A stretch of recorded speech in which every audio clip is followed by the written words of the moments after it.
On the 25th of February 1993, 1.5 miles north of Old Cranes Mill Road by Highway 46 in Canyon Lake, Texas, a road crew who were clearing debris from a storm the previous night made a grisly discovery. A young woman's decomposing body was found, stripped of her clothes and personal items. The autopsy would reveal more information regarding this unidentified female, but it was a year later, during a news segment about the anniversary of Jane Doe being found, when Sheila Garcia chose to visit police along with a record of her missing daughter's fingerprints, and following comparisons of the prints, the victim reclaimed her true name, yet whoever took her life and their motive for doing so remains a mystery. Tonight on Dark Curiosities, the unsolved murder of Emily Jeanette Garcia. On the 27th of July 1977 in Fort Hood, Texas, Roy Garcia and Sheila Smith Ramirez welcomed their second daughter into the world, just over a year after having their first daughter, Elizabeth Joy Garcia. They named their newborn Emily Jeanette Garcia.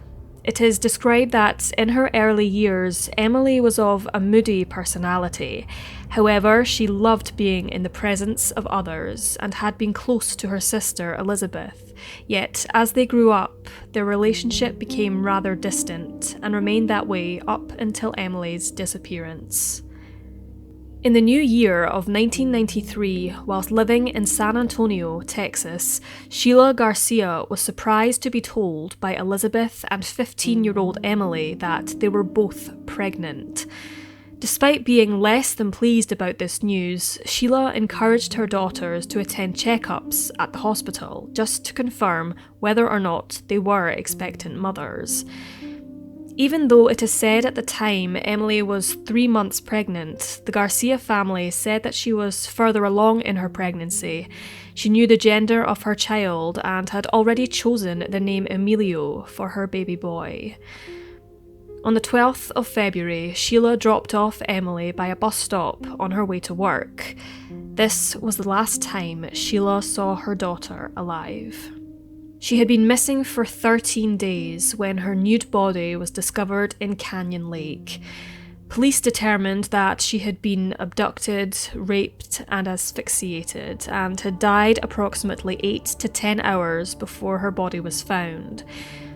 Having struggled to identify her at the time, she was buried in a pauper's grave under the name Jane Doe in Bracken Cemetery on the 30th of March 1993.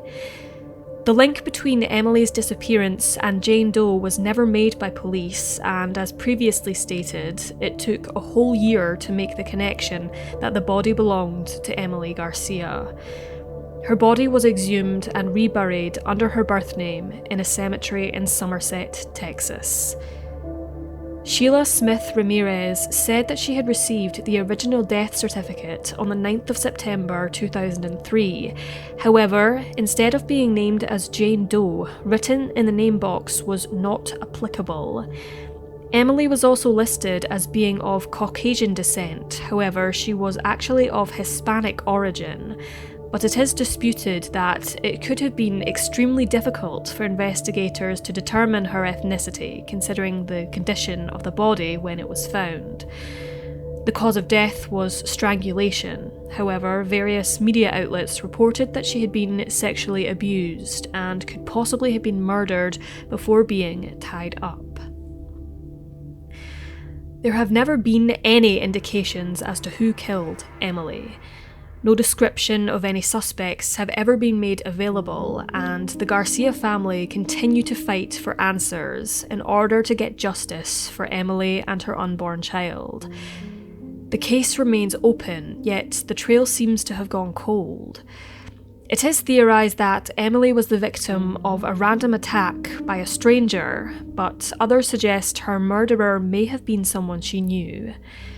Many questions have been asked about this case. Was there anyone else at the bus stop on the day Emily vanished? Did she board the bus? And if so, where did she alight? Were there any witnesses who saw Emily and her captor in the days she disappeared? Why was the death certificate so inconsistent with the facts? Who murdered her and why?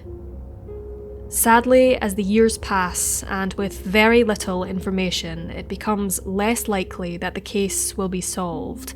Yet, spreading awareness of Emily's story may evoke a memory within somebody who may have seen her, or perhaps they may know more about the circumstances surrounding her disappearance and death. The Garcia family have been campaigning for over 25 years, and various web pages have been set up in Emily's name in the hope that one day Emily's murder will be solved.